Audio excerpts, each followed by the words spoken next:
Hello, അസ്സലാമു അലൈക്കും. അപ്പം നമ്മുടെ കയ്യിലുള്ള നൈലോൺ ബാൻഡ് കട്ട് ചെയ്തെടുക്കുന്ന നൈലോൺ ബാൻഡ് ഉണ്ടല്ലോ, അപ്പം അത് വെച്ചിട്ട് ഒരുപാട് പേർക്ക് എന്താ ഉണ്ടാക്കുക ഏതാണെന്നൊന്നും അറിയില്ല. അപ്പം നമ്മൾ അതിൽ നിന്നൊരു പീസ് കട്ട് ചെയ്തെടുത്തിട്ട് ഞാൻ നിങ്ങൾക്ക് ഉണ്ടാക്കി കാണിച്ചു തരുന്നതാണിത്. അപ്പം നമുക്ക് ആവശ്യത്തിനുള്ള നൈലോൺ ബാൻഡ് കട്ട് ചെയ്യാം. എന്നിട്ട് നമ്മൾ എന്ത് ചെയ്യുക, ഗ്ലൂ അറ്റാച്ച് ചെയ്ത് കൊടുത്തിട്ട് നമ്മുടെ കയ്യിൽ ഏത് ബീഡ്സ് ആണോ അവൈലബിൾ ആയിട്ടുള്ളത് വെച്ചെങ്കിൽ ആ ബീഡ്സ് നമ്മൾ എന്ത് ചെയ്യുക, ഇതിൻ്റെ മുകളിൽ പശ പരട്ടിയതിന് ശേഷം നമ്മുടെ ആ ബീഡ്സ് ഇതിൻ്റെ മുകളിൽ ഏത് ഡിസൈനാണ് വെച്ചെങ്കിലും നിങ്ങൾക്ക് അതിനനുസരിച്ചിട്ട് വെച്ച് കൊടുക്കുക.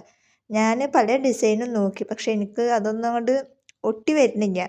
സമയം എടുക്കുമല്ലോ നമുക്ക് സാധനം ഒട്ടി വരാനും ഉണങ്ങി വരാനൊക്കെ. അപ്പോൾ അതുകൊണ്ട് തന്നെ എനിക്കത് ഒരുപാട് ഇങ്ങനെ ഒട്ടിച്ചുകൊണ്ടിരിക്കുമ്പോൾ അത് വീണ്ടും വീണ്ടും ഇളകിപ്പോവുക. അപ്പോൾ ഞാൻ എന്ത് ചെയ്ത്, എനിക്ക് തോന്നിയൊരു മോഡലിൽ നമ്മൾ ബീഡ്സ് അങ്ങോട്ട് വെച്ചിട്ട് അതങ്ങോട്ട് ഫിനിഷ് ചെയ്ത്. അപ്പോൾ ഇതുപോലെ എല്ലാവരും ട്രൈ ചെയ്ത് നോക്കുക. ഒരുപാട് പേർക്ക് ഇതുകൊണ്ട് എന്താ ചെയ്യാന്ന് അറിയാണ്ട് സാധനം വേസ്റ്റായിട്ട് നമ്മുടെ വീട്ടിലുകൾ ഇരിക്കുന്ന സംഭവങ്ങളുണ്ടാവും. അപ്പോൾ അതൊക്കെ വെച്ചിട്ട് നിങ്ങൾ ചെയ്ത് നോക്കുക. അപ്പോൾ അതിന് വേണ്ടിയിട്ടുള്ള ഒരു ഐഡിയയാണ് ഞാൻ അപ്പോൾ നിങ്ങൾക്ക് ചെയ്ത് കാണിച്ചു തരുന്നത്. കുറേയൊക്കെ ഇളകിപ്പോവും, എന്നാലും വേണ്ടത്. പക്ഷെ നമുക്ക് ഉണ്ടാക്കി കഴിഞ്ഞപ്പോൾ എനിക്കത് നല്ലൊരു ഭംഗിയായിട്ട് തോന്നുകയും ചെയ്ത് ഞാനത് സ്റ്റാറ്റസ് ഇടുകയും ചെയ്ത് എൻ്റെ കയ്യിൽ നിന്ന് ഒരുപാട് പേര് ഓർഡർ എടുക്കുകയും ചെയ്ത്. അപ്പോൾ നിങ്ങളുടെ കയ്യിൽ ഇതേപോലെ നൈലോണിൻ്റെ ക്ലോത്തൊക്കെ ഉണ്ടെന്നുണ്ടെങ്കിലും അതുപോലെ തന്നെ ബീഡ്സ് ബാലൻസ് വന്ന ബീഡ്സൊക്കെ ഉണ്ടെന്നുണ്ടെങ്കിലും നിങ്ങൾ എന്ത് ചെയ്യുക, ഇതുപോലെ ട്രൈ ചെയ്ത് നോക്കുക.